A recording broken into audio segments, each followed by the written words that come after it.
Hello बच्चों, let's see this question. So the question is saying the genome of onion has 8 chromosome. N is equals to 8 बोल रखा है, यानी कि haploid condition में कितना पाया जा रहा है बेटा, 8 क्रोमोसोम पाए जा रहे हैं.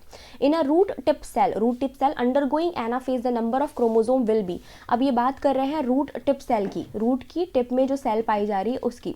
तो बेटा क्या है, अनियन जो है वो क्या है, डिप्लॉइड प्लांट है, तो उसकी रूट जो होती है वो भी कैसी होती है, डिप्लॉइड होती है. तो यानी कि रूट टिप सेल में डिप्लॉइड नंबर पाया जा रहा होगा क्रोमोसोम का, डिप्लॉइड.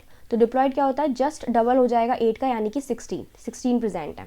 अब ये कह रहे हैं कि ये सेल अंडरगोइंग एनाफेज. अगर ये सेल है ये एनाफेज में जा चुकी है, एनाफेज में जा चुकी है यानी कि ये इंटरफेज पार कर चुकी है, इंटरफेज पार कर चुकी है. इंटरफेज के बाद ये इंटरफेज में क्या होती है, डबलिंग होती है.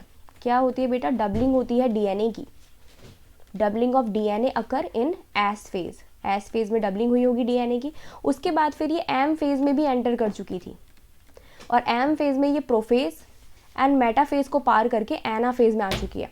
एना फेज में क्या होता है बेटा, क्रोमोसोम जो होते हैं वो सेपरेट पोल्स पे यानी कि ऑपोजिट पोल्स पे पहुंच चुके होते हैं. अब ये ऑपोजिट पोल पे पहुंच चुके होंगे क्रोमोसोम जो है, तो यानी कि क्या होगा, पहली चीज़ तो 16 की डबलिंग हुई होगी एस फेज में, और एना फेज में क्या है, क्रोमोसोम भी सेपरेट हो चुके हैं, यानी कि 16 क्रोमोसोम ऊपर पाए जा रहे होंगे और 16 नीचे की तरफ प्रेजेंट होंगे. ठीक है, क्योंकि क्रोमोसोम भी क्या हो चुके हैं, सेपरेट हो चुके हैं. यहाँ तो सिर्फ डीएनए की डबलिंग हुई थी, लेकिन यहाँ पे क्रोमोसोम भी सेपरेट हो चुके हैं. तो 16 ऊपर 16 नीचे, यानी कि टोटल नंबर कितने हो गए, 32. सो C 32 is the right answer. I hope आपको समझ में आया होगा. Best of luck.